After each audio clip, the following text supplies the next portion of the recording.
Well, morning, everybody. Just to very briefly set the scene, because we've got a jam-packed session. We're trying to keep these insight sessions as sort of brief and as sort of a caffeine shot to start the day. But this is really following up on the All-in Action Plan. We wanted to create a sort of schedule of how-to sessions to support all of the stakeholders across the industry who are adopting the All-in Action Plan. As you know, we announced the first 3 actions back in June when we revealed the findings of the first ever All-in Census. The ambition of this work is for everyone in the UK advertising industry to feel they belong. And so the first 3 actions, which is very much a phased action plan, we're introducing another 3 in January. The first 3 I'm sure you're well aware of. Just sort of tackle the data head on. They're very much shaped by the data that we revealed back in June. Today we're focusing on action 3, which is to improve the representation and experience of working class talent in the industry. I'm really delighted that we've got Paula Kemp joining us from the Social Mobility Commission, who've created the toolkit that launched last month, particularly for the creative industries. So she's going to talk us through how that works, how you can use it in your organisations. We're also going to hear from James Hillhouse, who's co-founder of Commercial Break, about the importance of social mobility. But we're going to kick off with Dan from Krados, who's going to just set the scene and just remind us of the figures, the data from the All-in Census, and why it very much shaped that first sort of part of our action plan. So I'm going to hand over to Dan. And then should say there's going to be an opportunity for everyone to ask questions about the end, but do share any in the chat box, and we'll try and kind of coordinate and get through as many of those in the last bit of the meeting. So Dan, over to you. Yeah, thanks, Sharon. Good morning, everyone. As Sharon said, I'm just going to run through the key data points that relate to this question around social background and social mobility that were unearthed in the survey. I've got a few slides, so I'm just going to share my screen now. Hopefully this works seamlessly. Can everyone see that? Yeah, good stuff. Okay, so just a little recap on the census itself. So we received 16,000 responses across the survey. That was on Census Day, which was on March the 10th. So 16,000 people across the industry filled in this All-in survey on that day. It's the largest survey response ever recorded for our industry, and as far as I know, it's the largest diversity and inclusion response to any industry survey in the UK. I've not come across a larger one. So really, impressive response there, and a really good sample for us to base all of this finding and these actions on. We also estimated that this was the equivalent of around £500,000 of industry's time in terms of all the people that took part to complete it. So again, just emphasises how important and sort of seismic this piece of research was. In terms of social mobility, there were various measures that we included to try and find out what's going on in terms of social mobility in the industry. The 3 key measures we included were those that were recommended by the Social Mobility Commission in measuring social mobility and social representation. And they were the occupation of the main household earner at the age of 14, the type of school that the respondent attended between ages 11 and 16, and also whether the respondent's parents attended university and achieved a degree before they were 18 years old. So those were kind of the core questions, but alongside that, to help kind of really paint a full picture of social background, there were additional indicators that were around the qualifications that people hold, whether they were eligible to receive free school meals when they were younger, and also their steps after they left compulsory schooling. So all of these things kind of come together to really give us a rich picture of the social background of the people working in the industry.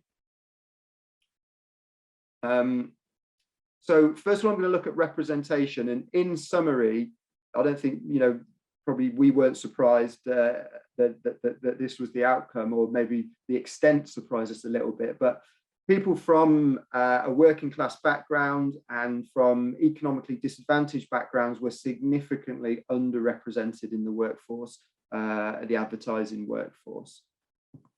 First of all, looking at working class. Now, this was primarily based on the main earner at the respondent, the main household earner of the respondent when they were 14 years old. And as you can see there, the bar charts on the left, that's people that are from a professional background, essentially. So the white bar is the all-in average, that's the industry average. So 64% in the industry were from a professional background. That increases slightly to 65 for people in C-suite. But when you compare it to the UK average there of 37%, you can see that the ad industry is significantly over-indexing on people from professional backgrounds. And if you look to the other end of the chart there, you've got the working class background. And you see that 19% of people working in the industry were from a working class background. And again, comparing to the UK average and the UK working population that are working class, that's 39%. So you can see there that there's a massive underrepresentation of people from working class backgrounds and an overrepresentation of people from professional backgrounds. When we look, kind of do a geographical break on that, people from outside of London were more likely to be working class, so 23% compared to 19% in London, which I think just kind of highlights some of the barriers for working class talent to get into the industry in London, where the bulk of the industry is still based and still focused. On the right-hand side there is the breaks by age.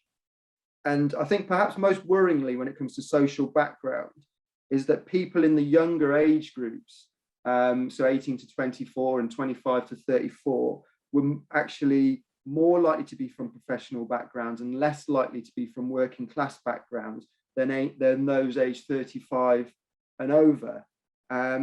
Which really goes against the kind of other gains that we've seen in other areas of diversity, whether it be ethnicity or LGBT plus or disability, where the younger generations seem to be more diverse. When it comes to social background, actually the younger generation seems to be less diverse, and there's less working class representation in the younger age groups.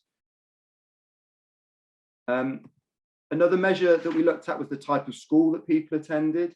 And here you can see in the white bar chart again that 20% of the ad industry and the all-in respondents attended a private or independent school. And that rate increased to 28% of the kind of the senior leaders, which when you compare it to the UK average of 11 to 16-year-olds that attended private school of 8%, it really is a massive kind of overrepresentation in the industry. If we split this by function, then a lot of the kind of client-facing kind of pure advertising roles were even higher than that. So account planning and strategy, 25% attended private school, account management, 24%, and they tended to have the largest concentration of the privately educated. Again, if we look geographically, the national average outside of London, the proportion of privately educated falls to 14%. So from 20% in London to 14% outside. So again, suggesting there's outside of London, there's a much more kind of diversity around social background. There does also suggest that there's more recent cohorts to join the industry. So the younger people joining the industry are less likely to have joined, less likely to have attended private school, which suggests that this kind of pattern is changing a little bit. But as you see, that the difference between the UK average is huge.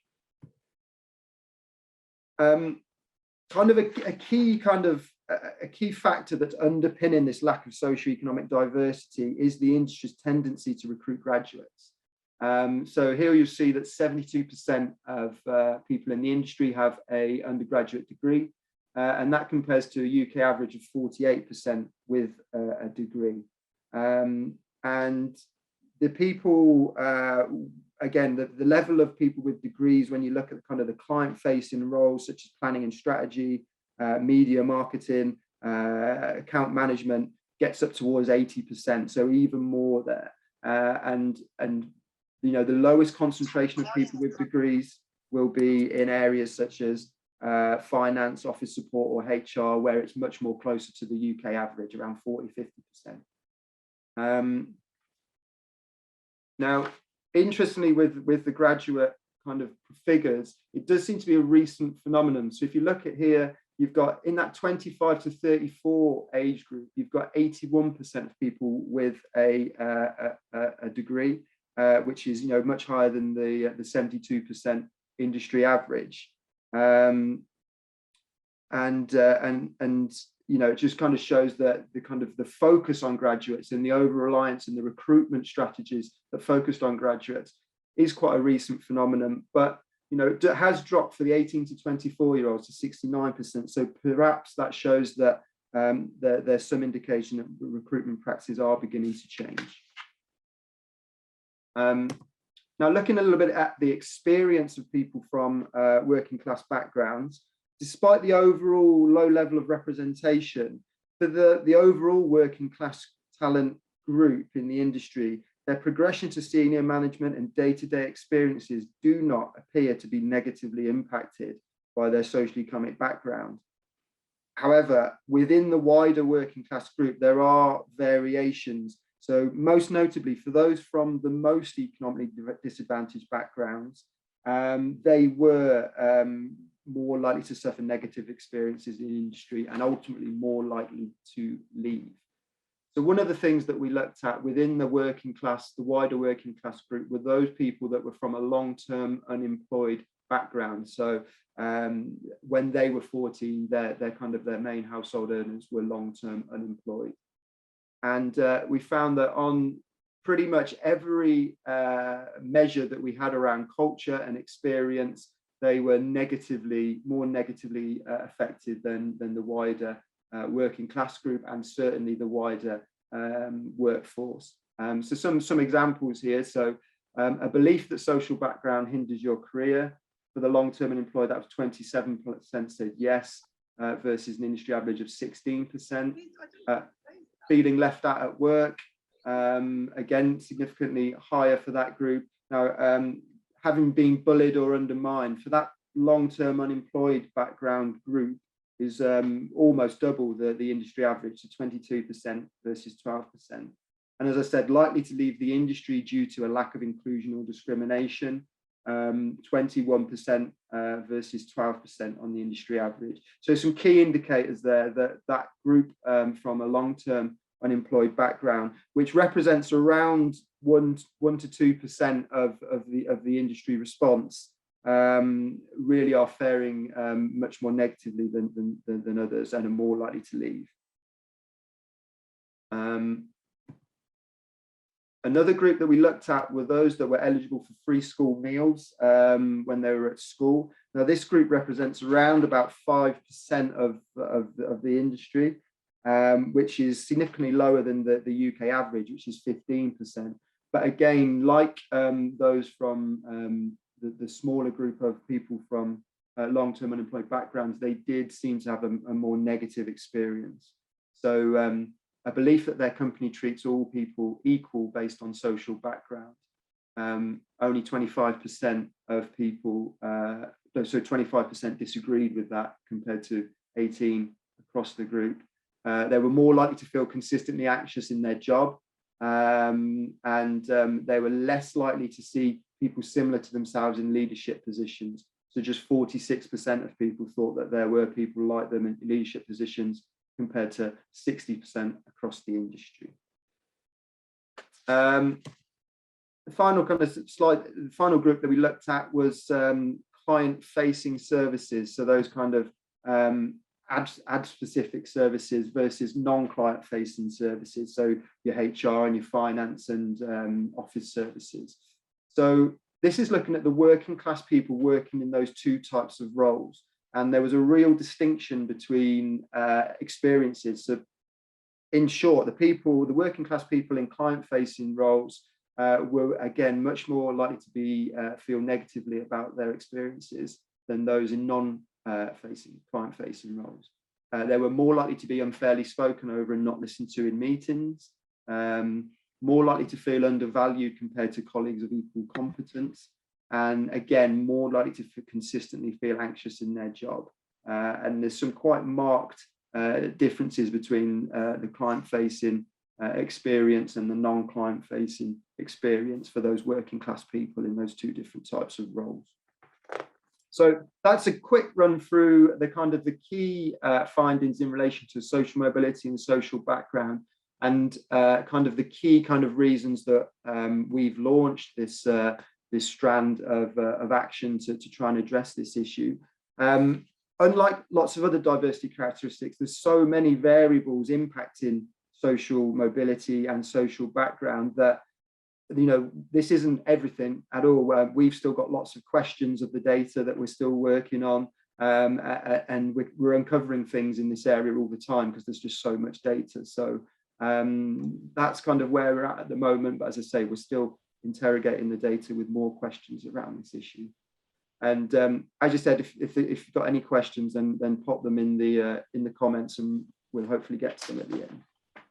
Thank you, Dan. That's brilliant. Yeah, and just to reiterate, we've got a social mobility working group that's working behind the scenes to develop the next series of actions for this group. So the first action is just very much, you know, kicking the door open, and now we're going to hear a bit more about that. But so I wanted to hand over to James to ask you why social mobility is important, and also maybe get your sort of through the lens of your work with Commercial Break as well. It'd be great to sort of touch on that. Sure. No, thank you. Thanks, and thanks, Dan, as well. I think there's some really sobering stuff in there. And what I'm going to want to do is I just want to give you 5 reasons why social mobility should matter to your business. And I realise for some of you, I'm going to be preaching to the converted already, but it's always helped to kind of crystallise it in our minds. And what I want to do is just make the point that they're all going to be business reasons. They're not going to be doing the right thing reasons. I think doing the right thing is important, but I think it's a side benefit of embracing social mobility. Okay, so 5 reasons. First one, I think is so obvious I probably don't even have to mention it, but I'm going to because I'm already speaking, because it's true of any type of diversity. Hopefully we all know that a greater diversity of people produce a greater diversity of ideas. And I'm sure if you haven't read them, you can go away and you can read. There's reports from Boston Consulting Group, there's reports from McKinsey, there's reports from lots of financial institutions that will tell you the more diversified your workforce is, the better your business performance will be. It actually impacts your bottom line in a positive way.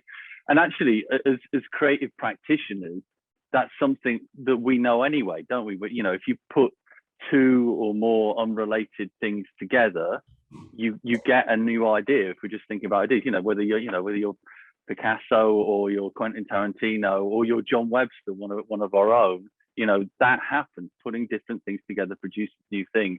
As we're in the business of new ideas, that feels kind of really important. So that's the first one.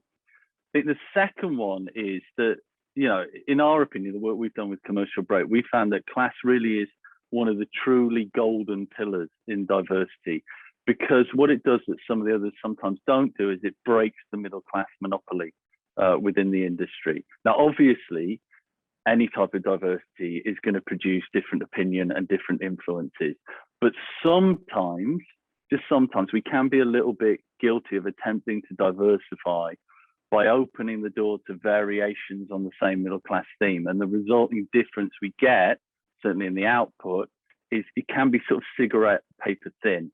But with class, I think the people you are getting in truly have different upbringings. They truly have different experiences, different ways of expressing themselves, different references. And the resulting divergence from the norm is more noticeable and more, therefore, effective and more intoxicating and better, I think.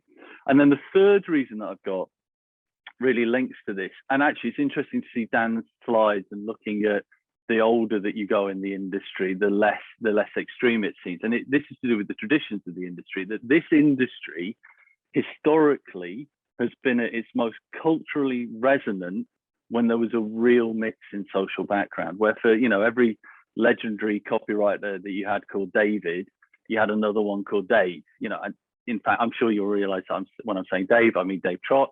But, you know, Dave Trott is really interesting because when, you know, I'm sure a lot of you know this, when he ran a creative department, he had a deliberate mix within that so he could get loads of ideas in. And so the creatives worked across everything, but equally he knew if he had a brief for something that was a bit la-di-da, then he could get the Cambridge graduate in. And if he had something that was a bit more real, then he'd have another team who would instinctively get it.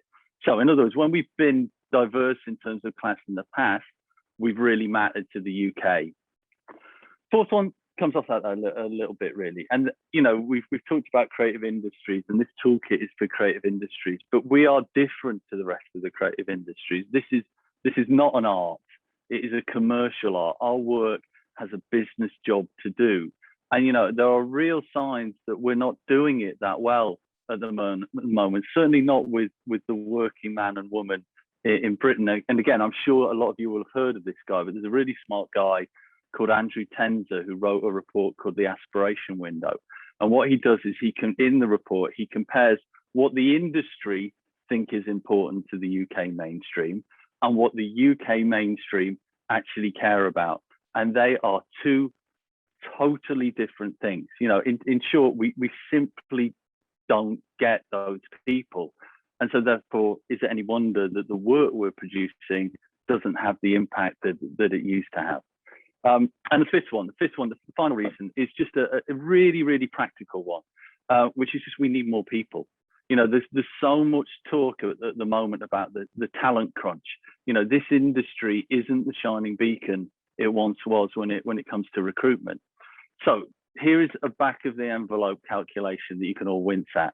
But if we say the amount of people making up the ad industry is roughly 100,000 people, give or take thousands, probably, and working class representation, based on what Dan just took us through, is at 19,000 people, whereas it should be at 39,000 people to be representative of the country as a whole.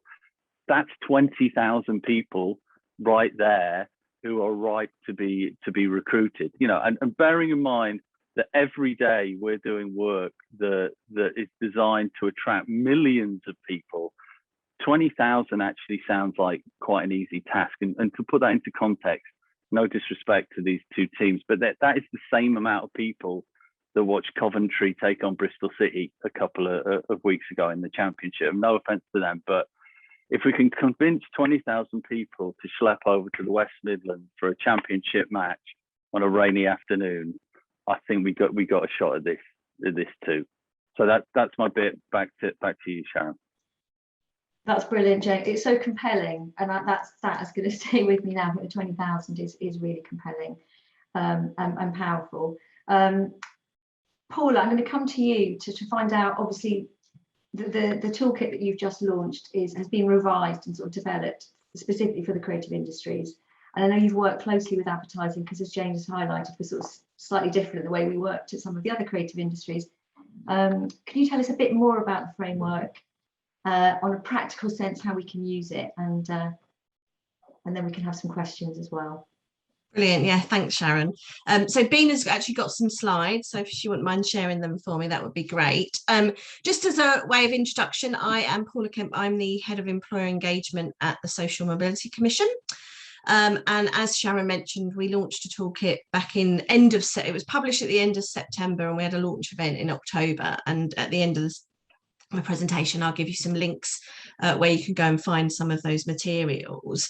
But if we could go to the next slide, please, Bina. So I think Dan and James have set the scene really well for us in terms of sort of the time being right for this being produced, and this has been endorsed by lots of people in the industry, including Department, DCMS, Creative Industries Federation, as you can see there, and Advertising Association as well. And if we wouldn't mind just going to the next slide, and I'll explain a bit about how it came about. So we produced with many different organisations a toolkit for cross industries, and everyone started to talk to us about how can we ensure that it's more applicable for specific industries, because they have very specific practices and they have very specific wants. And so started to work with a number of people in the industry. And I think, you know, the stats that we've seen from Dan makes it feel quite sort of worrying, and I think we don't need to. There is a positive nature to it, as Dan mentioned as well, in fact, of the amount of people that were really interested in taking part in the All-In survey. There were a number of organisations and a number of charities and membership bodies that really supported us with working groups, gave up their time to think about exactly how and what methods and practices would suit the industry and would be really supportive of building a more socio-economic diverse workforce. So we took data as well. So if anyone's looked at the toolkit, you'll see that there's some data up front in terms of what's the industry practice like, what's the national averages, what sort of practices are happening in the industry. And we also used research from the Creative Industries Policy and Evidence Centre, and if you've not seen any of their research, there's some fantastic research about class crisis in the industry, and obviously it's the industry as a whole, but it does break down into different aspects, and it talks very much about how the industry is shaping what's going on in the page, on the screen and on the stage. And I know the advertising industry are involved in all of those aspects, and what a challenge it is on the industry that there are you know, not equal voices across socioeconomic backgrounds. And we interviewed employers as well. So there's some really good practice. So people that are taking the practice and actually doing it in their organisations and sharing the best practice and how they got there, warts and all. So please do look out for that as well. So you can see there's lots of industries that have, lots of people within the industry that have contributed. But if we could go to the next slide, please, Bina. And we were really lucky in terms of we launched it just as a new culture secretary came in, who is really one of her key drivers. She's really interested in the government's levelling up agenda, but also how can she make that work in DCMS and in the industries that they support. And so she was the first actually minister to endorse one of our toolkits based on the other ones that we've produced. So that's fantastic for us that she's really getting behind it. And actually part of the class crisis research that the Policy and Evidence Centre has laid out a 10-point plan for the industry, and she's heavily involved in talking with them in terms of what bits of it does DCMS need to get behind and really endorse. So that is ongoing conversation. So we know it's at the forefront of minds of all of you on the call, people that have been involved in the All-In Census, the industry and other bodies within the industry as well. So if you could go to the next slide, please, Bina. So what do we mean? So I mean, it's a long toolkit, but there is a section in the middle that is sort of how can you lay the foundations, really, and if you want to get started. So it's a bit of a hint. You can just, I would say, read the foreword because it tells you the state of the industry, and then pages 35 to 39 of the toolkit, and it just gives you a breakdown of some of the things that you can get started with. So we are going to share these slides after the session, so I won't go through everything that you can see on there, but I think it's really key, and you as D&I practitioners will know this, to get your leadership team behind it. There's definitely a swell from the bottom up, as we've heard from some of the information that Dan's talked about, that people are noticing they don't fit in the organisation and are being very vocal about it. And you've got people kind of saying we need to change this from the bottom, but if it's not coming from the top, then that's always a challenge with anything to do D&I. So how can you address some of those behaviour cultures? And the toolkit talks about some of the practices that you can look at for that. Widening recruitment. Interesting that the All-In survey shows that in the younger generation there is a challenge in terms of the routes into the employment and people from a lower socioeconomic background. So, you know, think about graduate. Do you need graduate trainees for graduate positions for some of the roles that you do? Look at other ways in, so further education colleges. I was just talking to my nephew who went to a further education college, and he's applying for apprenticeship schemes, which people think are, you know, really fully inclusive. And actually, they just ask for A levels, so he can't put in what he's, you know, the results of what he's got doesn't translate for them. So think about how some of the recruitment practices you've got, and what skills that you're actually looking for. If you've got role models, and once you've got role models, to share those within the industry, and think about how you can build that pathway into your organization, and what are the routes the way through, and how do people see what those routes are. So is there a way in? I know in the industry you do lots of, you know, sort of internships or whatever, so, or work experience. Is there a way in? There's a pathway from work experience into internships, etc. I think in terms of from a progression perspective, I know Dan mentioned from the data that you saw in the all-in survey, that doesn't seem to be a challenge for people, but in the majority of the industry, you know, the results show that is a challenge, and it's across the board as well. So think about kind of who gets those stretch roles, who gets into those roles that have the power, like the creative roles. So it's very different industry in advertising compared to, you know, in some way, in places like financial and professional services, where there's a pathway through, but there's a similar perspective of if you're back office staff, what's the pathway through to leadership, and making sure that you think about those from both sides, really, and thinking about pay as well. So we know the industry is heavily dominant on freelancers, and, you know, procurement routes is, you know, as a D&I professional, can you challenge your team to look at, you know, the way they pay people, or the delays to pay people, because that, you know, if you've not got family money behind you, waiting, you know, 60 days for an invoice to be paid is quite a challenge. So think about some of the things like that, and use data. So Dan talked about that, you know, the key data question to ask of your workforce in your D&I, in your to sort of understand the position within your organisation, is the question about parental occupation at aged 14, and that really does kind of show your type of background. And if you have an understanding of that, and an understanding across your employee life cycle, you know, what talent's coming into the organisation, what talent's staying, what talent's leaving, how much does everyone get paid, what about the rewards, what pathways do they choose? Once you've got a real view of that, you can see where certain interventions can help you, and absolutely be public with the commitment to social economic diversity. And I think obviously the all-in census and the practices there that, you know, share that public commitment with people that you work with within the industry as well, and get them on board to do it. So, and you don't need a huge budget to get started.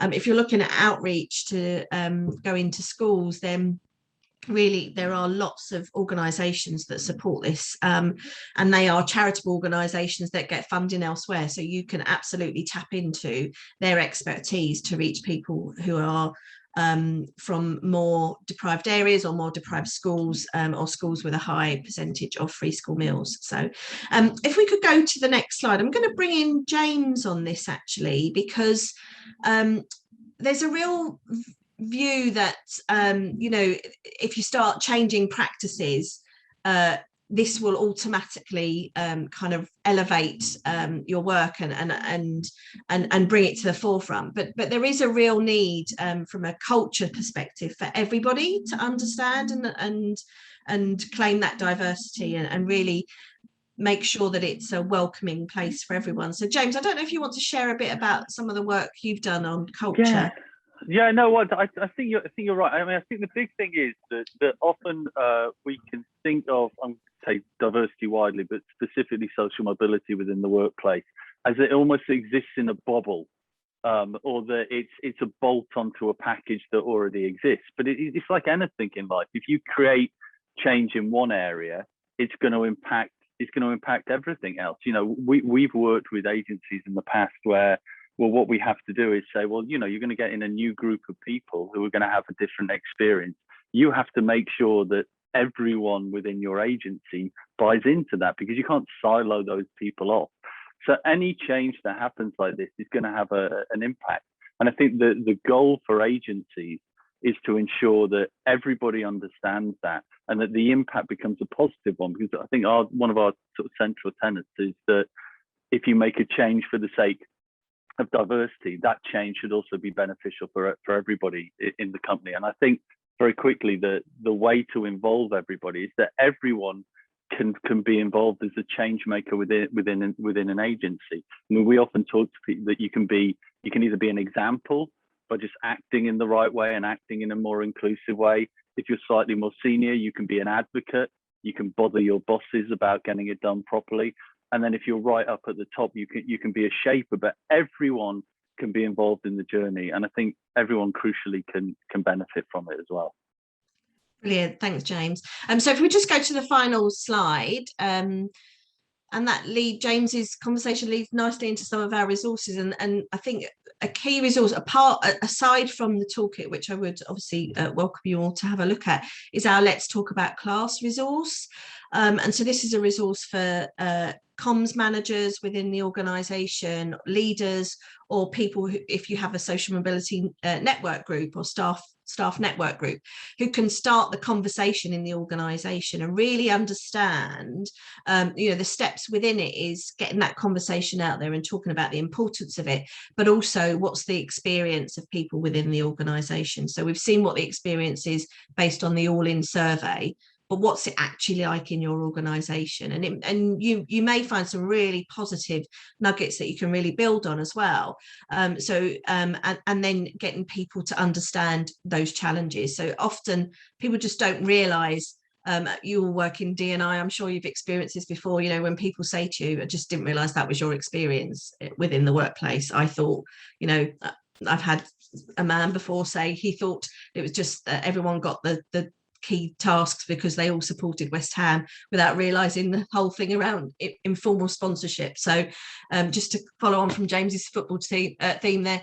So yeah, I just think, we'll share this afterwards, but all those resources are on socialmobilityworks.org. So Sharon, back to you. That's amazing. Thank you, Paula and James. So helpful. And I think it really does cover the fact that, what we saw from the data is not just about recruitment. We do have to get our house in order as well to avoid that sort of revolving door. We need to improve the experience of so many people across the industry, not just people working class backgrounds, but pretty much across all the protected characteristics that we covered in the survey. There's a really good question. Oh no, another really long question just appeared in the chat. I was going to go to Kelly because she was the first to send one in. And I'll finish with Stevens, but does the toolkit give examples of behaviours that inhibit inclusion? How much detail does it go into on that, Paula? Yeah, so in the foreword and the introduction, it talks through the facts and the figures that similar to the ones more for the industry, obviously, but similar to the ones that Dan's presented, but gives a bit more flavour to it. So yes, we know that it's heavily reliant on graduates, but why is that an issue?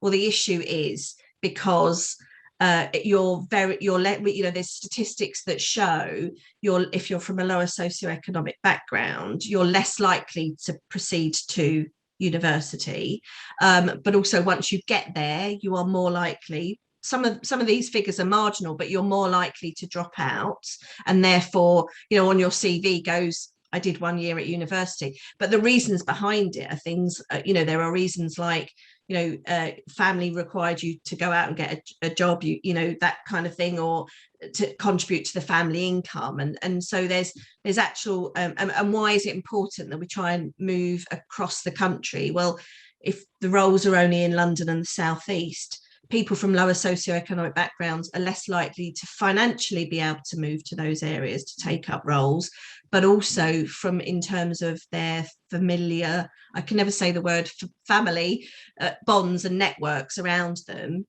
They don't have anyone in London and the South East, or if you come from a higher socioeconomic background, your network might prove that you've got people within London South East. So it talks about those challenges, and then there's opportunities to then look under the various sections to say, well, how can I develop practices that will support and enhance me in that? And it's things like, can you, now we're all virtual, can you move some of those roles outside of London so that people from different backgrounds can apply for them? How much of a need is there for people to move to where you are? That kind of thing. So yeah. Brilliant. Thanks, Paula. Phil's question was about moving away from sort of representation in the work that we produce and create back to the workforce, which I think is the focus of this work. But are there any examples, I mean, maybe James, this is for you, examples of the initiatives within organisations that have been successful? And I think that's the ambition of the hub, is that we'll share as many case studies and bring this all to life. That's the plan, isn't it, over the next few months, to support everybody in adopting this action. But James, have you got any comments? Well, I mean, this is sort of like part of what Commercial Break does, really. So I don't know, Phil, if this answers it's your question. It's an opportunity for advertising your business. I know. I don't want to do that. That for instance, really late. But so Phil, I don't know if this answers your question directly, but so we've worked with a lot of brands in the past to try and do exactly that. I mean, more specifically to try and help them connect with young working class people. So to stop it being a sales pitch, I'll just tell you the things that I think we learned and we know from that, which is it's imperative to listen. So if you are co-creating with working class contingent, it's imperative to listen, actually hear what they're saying, and not just then swoop in and industrialize it and go, yeah, okay, I think what you mean is this, and then changing it all as a result. So I think listening is really, I think, important to give a really direct voice. So one of the things that we always try to do with Commercial Break was to expose our guys to very senior people in marketing positions, because you need to hear it directly. You can't have it filtered through, because I think we're always guilty of doing that. We hear something and then we change it in a way. So I think to give exposure to the most important people. But then I think, it sounds so tedious to say something like, but I think support is really important as well, to make sure there's sufficient of resource, commitment, and time behind it, so that it actually is done and seen through properly. So we did stuff, with everyone from HSBC to Ubisoft to Beats, to all sorts of different places. But there's also, there's lots of organisations out there who do it really well. There's I can't remember what it's called now. I think it might be called On the Road, a really good research company out there, run by a couple of young working class guys who do basically all the work that led to Nike's Nothing Beats a Londoner. And that sort of that end product feels like it has an authenticity. So I guess I'm wittering now, but I guess what I mean is, if you're trying to get people for the sake of authenticity, allow that authenticity to remain and come through in the final thing, and do everything you can to support that. That's brilliant. Just conscious of time, I'm going to get you both. I'll sit with Stephen's question, which is, if you and Paula could change one thing to improve access into the industry, what would it be? So I'll give you a couple of seconds to think about that. And then just to remind everybody that next week on Thursday, we're hosting the second of these how-to sessions. It's about the disability action. I really hope you can all join us for all of these sessions. They will be recorded and on our member site. And we'd love to work with you as well. That's the whole point of the All In campaign, is we're working really proactively with all of our members to drive these actions. We'd love your feedback as you use this toolkit. I'm sure Paula would love that directly as well. And I think we'll definitely set up another one just on this subject in the new year, just so we can keep the conversation going and see how it's working practically for everybody. But Paula, I'll come to you quickly. I know it's 9:45, but I know we'd love to hear, what's your one thing you would change in terms of access? I think it would be the unpaid internships. They've taken that out of, I don't know anyone else who does it as much as the creative industries. And bit of background to me, I was from Santander. We had Santander universities. There was 81 universities, and we used to do paid internships into small businesses. We used to part fund them, and the small businesses would part fund them. And I think if a small business can part fund and pay for an internship, then I think anyone can. So it just really puts people off, because you can't give up a job where you're working alongside your studies, because that is helping you fund your studies. So you don't have the opportunity to take those excellent opportunities up. So brilliant, thank you. James, you've got the last few moments. I would, picking up on what Dan said about a difference between client-facing functions and non-client-facing functions, we have to create access to all roles. At the moment, we are forcing people into set functions based on their class background. that is wrong, and then we are claiming we have diversified our agency as a result. We have to have proper representation, front of house as well as back of house. Brilliant. What a great place to end the discussion. Thank you so much. Thanks everyone for joining us. Please do come next Thursday. Is it 9 o'clock again, Bina? Yeah, perfect. We'll send details of the next one, which is the Brim one, in early December. I think it's the following week. So we're going to wrap these all up before Christmas. But thank you so much for giving us the time, and do keep in touch. Let us know how it's going for you.